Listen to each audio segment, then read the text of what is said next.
काहे मरलू है? बॉडी के मजबूती देखत रहनी है। अरे तो तोरा बॉडी की मजबूती चेक करे खातिर के यह जगह मिलल हा? तो जगह बदल के देखी। अरे पहरावा पोशाक एकदम शालीनता के साथ।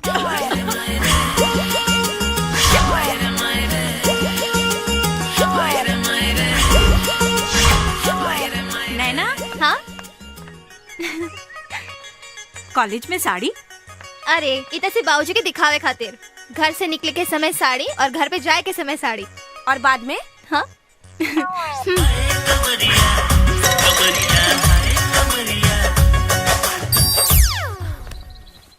कोमल हमार सहेली बाड़ी, हमरा के मालूम बा उनका शालीनता के बारे में।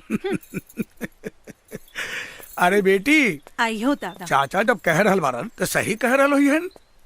चल चल हम तोरा के दिखाओ तानी। चल। अरे हमरा के बेकूफ बुझता रे। चल देख।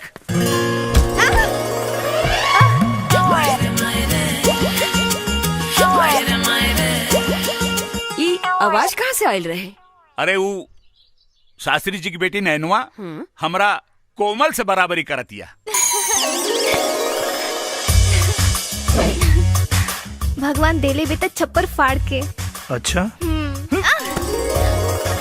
जब लेवे ले तब बहुत गलत जगह से। और दूध लेके ना आई नी हरुआ? अरे हाँ वो नैनुआ के चक्कर में भुला गई नहीं। तो ठीक बा, रउआ दूध लेके आई, हम मंदिर से आवत आनी। हाँ हाँ ठीक बा। बेटी कोमल। जी बाबूजी। अरे हम नैनुआ के अंदर भेजनी है कि केहू और के? नैना के बाबूजी। अच्छा अच्छा ठीक बा। बाकी शास्त्री जी अपना बेटी के खिया पिया के एकदम लइका नियन बना दिले बाड़े। ढेर बहादुरी के काम करे तारा। सरकार इनाम दी ना, हमरा से ले ला। ढेर जबरी करबे ना तो अभी चिल्ला दे। चिल्ला हम कहा दे? हमारी इज्जत लूटे खातिर घुसल रहलो हो। सही नक्षत्र में तोर जन्म नहीं खेला।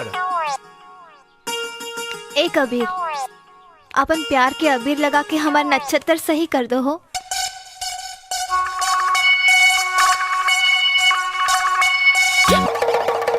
लइका से लइकी, लइकी से लइका, बड़ से छोट और छोट से बड़ आदमी कैसे गायब करल जाला आई सीखी।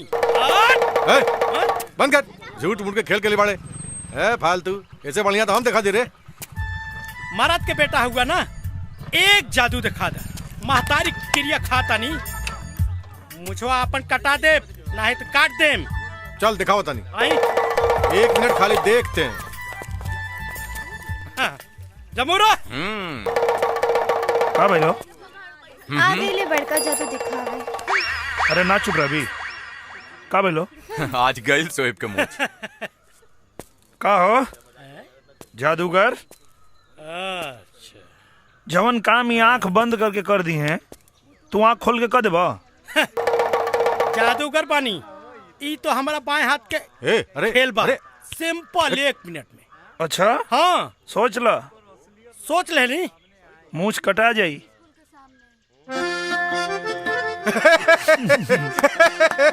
बारे वाह, गजब आइडिया दिलेगा भाई। आज से तोरा के जीतल जरूरी बा भाई, काहे कि तोहार मूछ बड़ी सही लगता। ई कहा हो? मरचा के पाउडर। मरचा के पाउडर ई का होई? ये आंख बंद करके डली है आ तू आंख खोल के डलबा। आँख खोल के? हाँ ये न शर्त लागल रहा। ना हुसैन अस्तूरा लिया। ना ना। अरे कटवा ले। महंगा पड़ी। अरे कटवा। हाँ कट गई। बड़ा महंगा पड़ी मूछ काटे वाला के। हम विदात कैसे काटे? इना मानी, अगर कपारो छिलो लोग ऐसे ही ना मानी। ला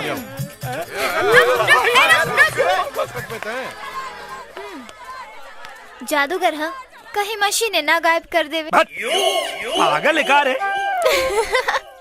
कमाल है विधायक जी, हम इतना विधायक देखनी, बाकी रउआ जैसन विधायक कबो ना देखनी। कोनो खासियत लौकल है विधायक जी में कि ना दरोगा? अरे ऊपर से नीचे तक खासियते खासियत। ऊपर देखिए, नीचे देखिए, बीचे में मत देखिए। काहे? रह दी जाए दी। इतवार हो या सोमवार, विधायक जी के घर में हमेशा लागल रहेला दरबार। बड़ा भीड़ आयल बा भाई है। हाँ। शुक्ला जी। हाँ जी। ई जनता से पूछी समस्या का बा उनके। सर, राउर जे समस्या बा एक एक करके विधायक जी के पास आवा, बतावा। आवा, आजा, आगे आजा। अब विधायक जी के अपन समस्या बतावा। बताओ बताओ। सरकार पिछले इलेक्शन में कहले रहनी कि नहर में पानी आ जाई, नहर में पानी अभी ले ना आइल, ऐसे जनता का परेशानी होता। आओ आओ आओ आओ। जा विधायक जी के लगे जाए और धरो समस्या का समाधान करी। शुक्ला जी चालू रही। हाँ। घर कहाँ पड़ी बाबू तोहार? आराम से पी बाबू। पानी पी ले। कितना पानी चाहिए तुझे? पानी चाहिए।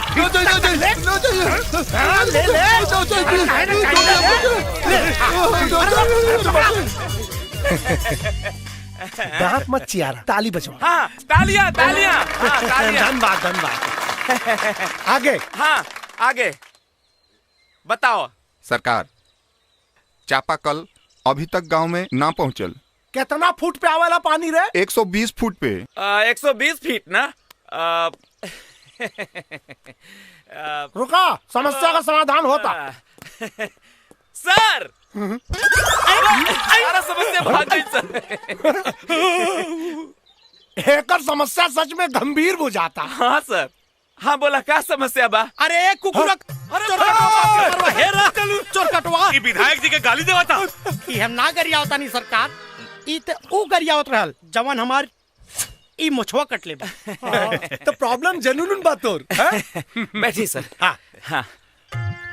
और का कहलस? और कहलस कि विधायक जी गधा के औलाद हुए। मजाल। अरे मजाल छोड़ी सरकार, ऊ तो यहाँ तक कहलस कि विधायक जी के माई केहू के साथे भाग गई।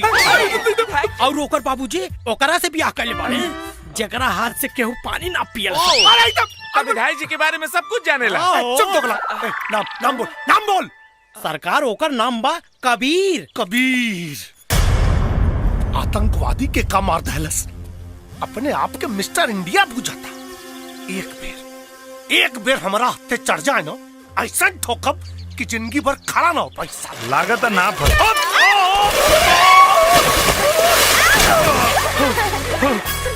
कार्य नरी ठोक दली। अरे साला, चश्मा खुद लगौले बाड़े और हमके आलर कहता रे। और सुन है नहीं, और रास्ता पे खड़ा रहबे तो केहू ठोक के जाए। हाँ? ई रास्ता तोर बाप बनवले बाने। हाँ, आ गईले। क्या रे? रामेश्वर बाबा। अरे बाप रे बाबूजी। अरे बाबा प्रणाम। खुश रहा बेटा, खुश रहा। हुसैन बेटा यहाँ क्या करत बाड़ा? मछली पकड़ा तानी। अच्छा, मछली पकड़ता रहा। तू क्या करता? लागता कबीर चाचा के मछली के मगरमच्छ पकड़ ले ली बिया।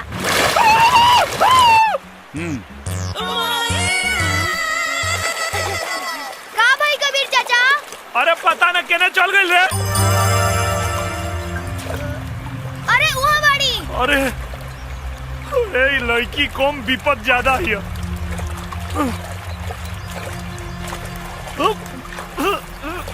निकलल निकलल। ए कोमल, कोमल, अरे उठना रे। ए देखना, लागत अब पानी पी ले भैया। तो निकालो। कहाँ निकला था? अरे पीठ पे दबाइले से पानी निकली। पेट पे दबाओ। पेट पे? हाँ दबाओ। सुना, मुंह में फूका तो हवा अंदर जाई तो पानी बाहर आई। फूका। क्या बात करता है? हाँ फूका। फूकला से पानी बाहर निकली? हाँ। फूका ना तो मर जाई। फूका। अच्छा उन्हें देख। अरे मुंह से मुंह लगा के फूका, दूर से थोड़े।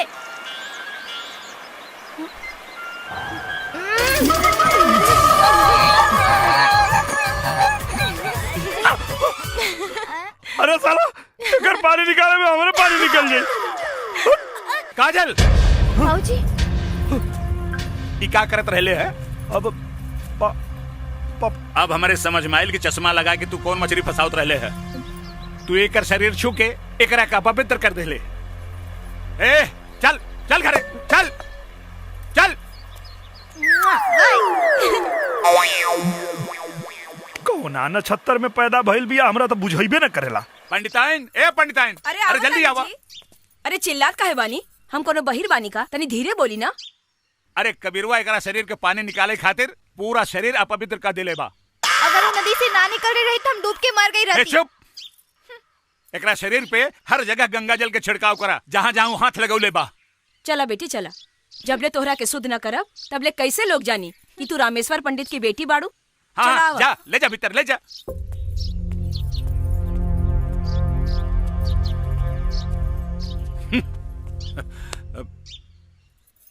कोमल, हमके तू ई बतावा कहाँ कहाँ हाथ लगावले बतो के? आँख में माई। रामेश्वर पंडित के बिटिया पोखरा में नहा रहल बिया। अरे पता ना कहाँ ससुर कहाँ कहाँ हाथ लगौले होई। हाथ पे माई।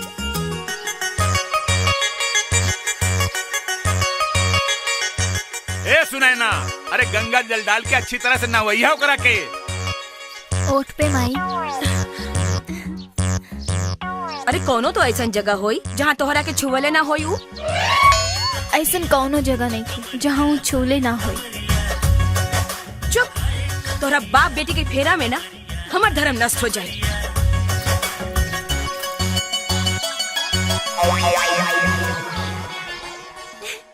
पंचायत से बुला बाबा, चला। इज्जत से आज ही हलो, न तो बेइज्जत करके ले जाए के पड़ी। चलो। हमनी का का होई जनक? अरे कुछ ना, इनके विधायक की टोपी ना हमार चोलिया में बसल बा। तू बस देखत जा, तनकी सा जोर लगाए कि सारा पंचायत उनका धोती में घुस जाए। नमस्ते विधायक जी। नमस्ते। नमस्ते नमस्ते। एगो समस्या बा। जमाना कितना खराब बा विधायक जी, सुंदर लड़की भी समस्या में फंस जाता रही। का समस्या बता? गुलाबो? गुलाबो ना, झनक नाम बा सरकार। रवा बीच में ना बोली विधायक। बोले दा भाई हुआ का? अरे ना ना ना, दलाल हुए का? चुप दोगला। अरे लड़की है कौनो ना। वो का हो, हम और हमार बहन खुद के सिनेमा बना के दिखावत रहनी है, पर का करी ये गाँव वाला चाहता रन कि बंद करती। बुलू फिल्म दिखावत रहलू का? बुलू सिनेमा ना, शुद्ध देसी नौटंकी सरकार। अरे दोगला, भाई दलाल की बोल के बीच में ना बोले। समझाओ नहीं सर। भाई साहब रहुआ चुप रही ना, विधायक जी के रोमांटिक मीटिंग चल रहा बा, कह रही हूँ सर। काम हो जाए, लेकिन बदला में हमारा के सनीमा दिखावे के पड़ी। हाँ मुफ्त में। तकान यहाँ लिया हुआ, समस्या का निदान बताओ तानी। हाँ? ना समझ लू का? ना। हट पागली। ई का? अच्छा। अरे ई का करे तारा? ना समझ में आई का? मैं बुरबा का बिया का रे।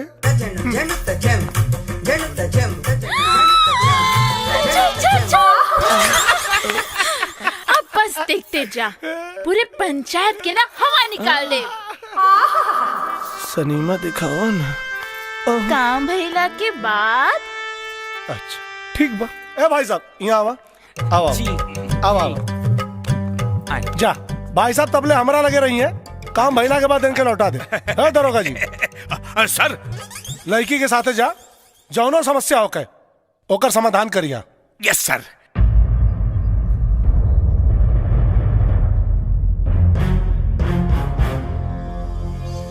समस्या का बा? अरे देखत नहीं की का, जम्हाई लेत समय हमार हाथ ऊपर चल गई बा, और अब डॉक्टर कहता कि खूब खर्चा लागी, ऊपर से हमार दीदी के शादी के खर्चा। दे दी लोगन, नौटंकी बंद। अरे जा दी, देखी ना भगवान खुद ही का नौटंकी बंद करा देलन। अरे अरे ऐसे कैसे? हम ना नाच सका, पर हमार दीदिया तो नाच सकतिया ना। अब इलाज और पेट भरे खातिर कुछ तो करे के ही पड़ी। इज्जत बेच के अपन पेट भरवे का? ए, इज्जत हमार जाता तो तोनी के काहे फटता? जबान संभाल के बात कर, ये पंचायत है, तोर घर ना। हमरा घर के बारे में कुछ मत बोलो। अनाथ कही के। जनक और जोर से बोली। सड़क से उठावल लड़का के बाप ना कहा जाए। कबीर हमार बेटा, हमार बेटा। अच्छा तो एक बेर बस काकी कह देस ना, तो काल से नौटंकी बंद, नहीं तब बंद करे के खर्चा रउआ लोगन के जेब से निकाल ले। माई एक बार कह दे कि कबीर भैया तुम्हार बेटा हवन। झूठ बोल के हम नरक में जगह न बनाई। पति की अवहेलना कैला से स्वर्ग में जगह ना मिल जाए। ए, बोल तोरा नौटंकी बंद करे खातिर कितना पैसा चाहिए? 5 लाख। और अगर तोर बीमारी झूठ निकलल तब? 5 लाख ईदी। ठीक बा, लेकिन रउआ पैसा का इंतजाम ना कईनी तब पगड़ी उतार के चप्पल के झाड़न बना ले। कबीर बेटा, जब आपन आपन न हो सकेला तो गैर भला कैसे आपन हो सकेला? बाकी 5 लाख के व्यवस्था कहाँ से होगी? पंडित जी जबान हारल बानी, अपने आप के बेच दे, बाकी अपन पगड़ी के केहू के चप्पल के धूल के झाड़न न बने दे। ए बाबूजी, हमारा शरीर के कण कण आपके कर्जदार बा। इस शरीर पे पंडित दीनानाथ शास्त्री के हाथ लगल बा। अगर ये बिकैबो करी तब 5 लाख से ज्यादा में कम में ना। बस बेटा, अरे एकदम समस्या से निकाले में ही दरोगा हमने ये फंसा देलस। खोल के बतावा।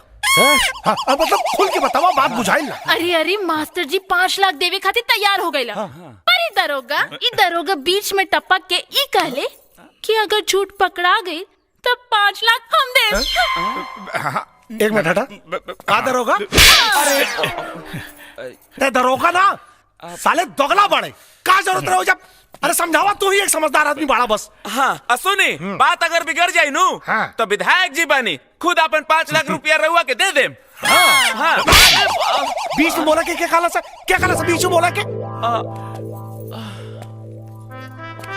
ए हमार गुलाब, अब दिखावा ना सनीमा।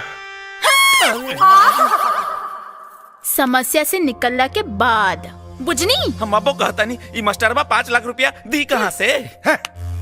मास्टरवा अब अपना बिटिया के बेचे या बेटा के? फूलचंद पाणे के जाल में तब फंस गई लू। अब बीवी का मोबाइल मिल गई बा तो ढेर पकड़ पकड़ कर बे। चल फोन रख। नमस्ते मुखिया जी, सरपंच जी नमस्ते। ली विधायक जी बैठी। कहा चच्चा, का जरूरत है और नौटंकी वाली के मुंह लगौले के? 5 लाख रुपया कहाँ से देबा? नौटंकी कैले बिया, और नौटंकी के कोनो पैसा ना होला। तोहनी के कैसे मालूम कि वो नौटंकी कैले बिया? अरे बीच में मत बोला सन। बैठ जाए। सॉरी सर, बैठ जाए सर। चच्चा, अगर बीमारियां सही निकल गई तब का करबा? 5 लाख रुपया दिया ही। अगर झूठ निकलल तब? तो 10 लाख रुपया विधायक जी दे दी हैं। सॉरी सर, सॉरी। पैसा तोहनी जैसन लालची आदमी के लालच है, और यहाँ बात मान सम्मान के बाद कुछ और बोला। अच्छा, कुछ और? हाँ, शास्त्री जी का जूता और हमार सर। विधायक जी अगर बात सही निकलल तब? तो विधायक जी के जूता और शास्त्री जी के सर। हे शास्त्री जी, बेटा अगर जूता कपारे पे रखवा देना, हमरा क्या याद करिए? 5 की जगह 15 लाख दे।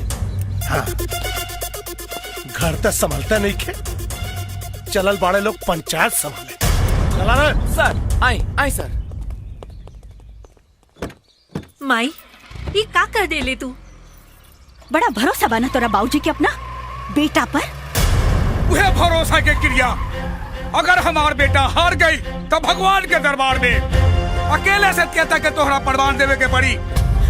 अगर हमरा सुहाग के पकड़ी दिला ना तो जहर खा के जान दे दे। हट माई। माई काकी। नमस्ते विधायक जी। नमस्ते। नमस्ते। नमस्ते। एगो समस्या बा। जमाना कितना खराब बा विधायक जी, सुंदर लड़की भी समस्या में फंस जाता रही। का समस्या बता? गुलाबो गुलाबो ना, झनक नाम बा सरकार। रवा बीच में ना बोली विधायक जी। बोले था भाई हुआ का? अरे ना ना ना, दलाल हुए का? चुप दोगला। अरे लड़की है कौन ना?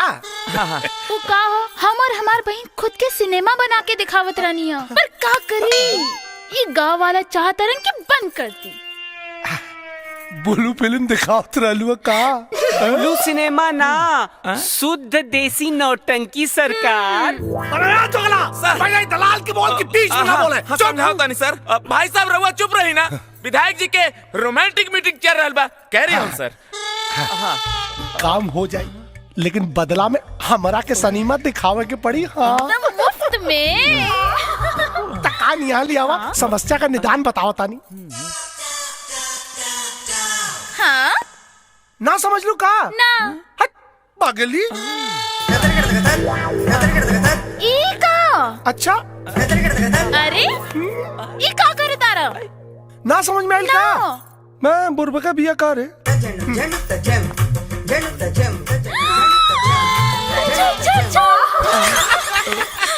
अब बस देखते जा, पूरे पंचायत के ना हवा निकाल दे। सनीमा दिखाओ ना। काम भइला के बाद। अच्छा ठीक बा। ए भाई साहब यहाँ आवा, आवा आवा। जा भाई साहब तबले हमरा लगे रही है, काम भइला के बाद इनके लौटा दे। है दरोगा जी। सर लड़की के साथे जा, जौनो समस्या होके ओकर समाधान करिया। यस सर।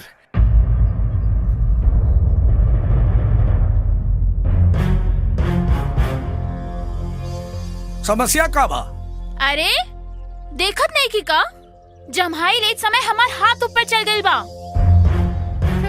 और अब डॉक्टर कहता कि खूब खर्चा लागी, ऊपर से हमार दीदी के शादी के खर्चा। दे दी लोगन, नौटंकी बंद। अरे जा दी, देखी ना भगवान खुद ही का नौटंकी बंद करा देलन। अरे अरे ऐसे कैसे? हम ना नाच सका, पर हमार दीदिया तो नाच सकतिया ना। अब इलाज और पेट भरे खातिर कुछ तो करे के ही पड़ी। इज्जत बेच के अपन पेट भरवे का? ए, इज्जत हमार जाता तो तोनी के काहे फटता? जबान संभाल के बात कर, ये पंचायत है, तोर घर ना।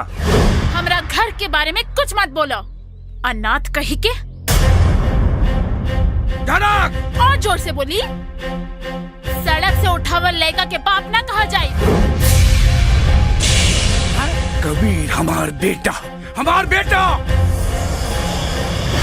अच्छा तो एक बेर बस काकी कह देस ना, तो काल से नौटंकी बंद, नहीं तो बंद करे के खर्चा रउआ लोगन के जेब से निकाल ले। माही एक बार कह दे कि कबीर भैया तुहार बेटा हवन। झूठ बोल के हम नरक में जगह न बनाई। पति के अवहेलना कैला से स्वर्ग में जगह ना मिल जाए। ए, बोल तोरा नौटंकी बंद करे खातिर कितना पैसा चाहिए? 5 लाख। और अगर तोर बीमारी झूठ निकलल तब? 5 लाख ईदी। ठीक बा, लेकिन रउआ पैसा का इंतजाम ना कईनी तब पगड़ी उतार के चप्पल के झाड़न बना ले। कबीर बेटा, जब आपन आपन न हो सकेला तो गैर भला कैसे आपन हो सकेला? बाकी 5 लाख के व्यवस्था कहाँ से होगी? पंडित जी, जबान हरल बानी, अपने आप के बेच दे, बाकी अपन पगड़ी के केहू के चप्पल के धूल के झाड़ न पड़े दे। ए बाबूजी, हमारा शरीर के कण कण आपके कर्जदार बा। इस शरीर पे पंडित दीनानाथ शास्त्री के हाथ लगल बा। अगर ये बिकैबो करी तब 5 लाख से ज्यादा में कम में ना। बस बेटा, अरे एकदम समस्या से निकाले में ही दरोगा हमने के फंसा देलस। खोल के बतावा, मतलब खुल के बतावा, बात बुझाई ना। अरे अरे मास्टर जी 5 लाख देवे खातिर तैयार हो गए। पर ई दरोगा बीच में टपक के ई कहले कि अगर झूठ पकड़ा गई तब 5 लाख हम दे। एक मिनट हटा, का दरोगा? अरे दरोगा ना साले दोगला बड़े, का जरूरत रहो जब? अरे समझावा, तू ही एक समझदार आदमी बाड़ा बस। हाँ सुनी, बात अगर बिगड़ जाये नू तो विधायक जी बनी खुद अपन 5 लाख रुपया रहुआ के दे देम। हाँ। बीच में बोला के क्या काला सा बीच में बोला के? ए हमार गुलाब, अब दिखावा ना सनीमा। समस्या से निकलने के बाद बुझनी हम अबो कहता नहीं, ई मास्टरवा 5 लाख रुपया दी कहाँ से? मास्टरवा अब अपना बिटिया के बेचे या बेटा के? फूलचंद पाणे के जाल में तब फंस गए लोग। अब बीवी का मोबाइल मिल गई बा तो ढेर पकड़ कर बे। चल फोन रख। नमस्ते मुखिया जी, सरपंच जी नमस्ते। ली विधायक जी बैठी। कहा चच्चा, का जरूरत है और नौटंकी वाली के मुंह लगौले के? 5 लाख रुपया कहाँ से देबा? नौटंकी कैले बिया और नौटंकी के कोनो पैसा ना होला। तोहनी के कैसे मालूम कि वो नौटंकी कैले बिया? अरे बीच में मत बोला सन। बैठ जाए। सॉरी सर, बैठ जाए सर। चच्चा अगर बीमारियां सही निकल गई तब का करबा? 5 लाख रुपया दिया ही। अगर झूठ निकलल तब? तो 10 लाख रुपया विधायक जी दे दी हैं। सॉरी सर, सॉरी। पैसा तोहनी जैसन लालची आदमी के लालच है, और यहाँ बात मान सम्मान के बाद कुछ और बोला। अच्छा कुछ और? हाँ, शास्त्री जी का जूता और हमार सर। विधायक जी अगर बात सही निकल तब? तो विधायक जी के जूता और शास्त्री जी के सर। हे शास्त्री जी, बेटा अगर जूता कपारे पे रखवा देना हमरा क्या करिए? 5 की जगह 15 लाख दे। हाँ। घर तक संभलते नहीं के चलल बाड़े लोग पंचायत संभाले। चला रे सर। आई सर। माई ये का कर दे ले तू? बड़ा भरोसा बना तोरा बाबूजी के अपना बेटा पर। वह भरोसा के क्रिया अगर हमार बेटा हार गई तो भगवान के दरबार में अकेले से कहता के तोहरा परवान देवे के पड़ी। अगर हमरा सुहाग के पकड़ी दिला ना तो जहर खा के जान दे दे। हट माई। माई काकी